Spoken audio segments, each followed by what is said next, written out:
20 तारखेला इतवारा police station हद्दीमध्ये एका firing करून विकी ठाकूर याचा खून करण्यात आलेला होता।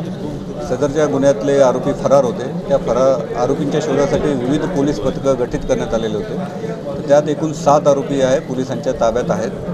LCBची टीम आणि शोध पथक यांनी ताब्यात घेतलेले आहेत। यामध्ये नितीन बिगानिया, लकी मोरे आणि त्याचे 5 साथीदार यांना ताब्यात घेण्यात आलेले आहे। या आरोपींचं जे गुन्हेगारी रेकॉर्ड आहे ते पूर्व गुन्हेगारी रेकॉर्ड आहे, त्याची पडताळणी करून आगामी काळात मोकाची कारवाई यामध्ये करण्यात येणार आहे। सदरचे आरोपी नांदेड परिसरातून ताब्यात घेण्यात आलेले आहेत।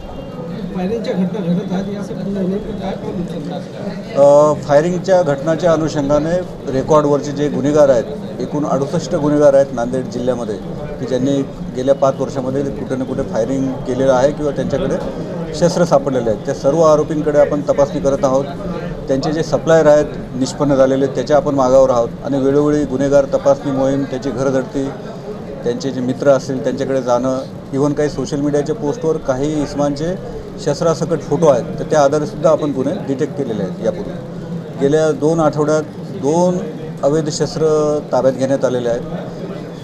ॲडिशनल SP भोकर यांच्या पथकाने 1 शस्त्र ताब्यात घेतलेलं आहे आणि LCBच्या टीमने 2 आरोपी पकडलेले आहेत, त्यांच्याकडून सुद्धा शस्त्र जप्त करण्यात आलेले आहेत। आरोपींना ताब्यात घेतलेल्या आहे। अटकेची कारवाई होईल। तपासानंतर त्यांनी ते शस्त्र कुठे आणले, कुठून आणले, ते कुठे ठेवलेले आहेत, कुठे लपवलेले आहेत याचा तपास केला जाईल। काल एक आरोपी 302चा जो फरार होता त्याला पोलीस पथक ताब्यात घेत असताना पळून जायचा प्रयत्न करत होता आणि पोलिसांवर हल्लाही करायचा प्रयत्न केला, तर फायरिंग करून त्याला ताब्यात घेण्यात आलेलं आहे। आणि जे इसम त्याला मदत करत होते दुचाकीवर पळून येण्यामध्ये आणि त्यातले 2 जखमी आहेत ते सुद्धा पोलिसांच्या ताब्यात आहेत। फर्नीचर, पलंग, सिंगारदान, सोफा सेट, अलमारी, dining table, fridge, computer table और दीगर कंपनियों के फर्नीचर दस्तियाब है। एक मरतबा तशरीफ लाकर खिदमत का मौका दे। Proprietor Maulana Shabir Sahab, Deluxe Furniture Mall and Home Appliances, fruit market के सामने, माल्टेगरी रोड, कामठा, नांदेड़। अस्सलाम वालेकुम, मैं अखिल मिर्जा। हमें उम्मीद है कि आपको हमारा चैनल अच्छा लगता होगा। लेटेस्ट न्यूज अपडेट के लिए देखते रहे नांदेड़ उर्दू न्यूज, और न्यूज के पसंद आने पर लाइक, शेयर और सब्सक्राइब करना ना भूलें।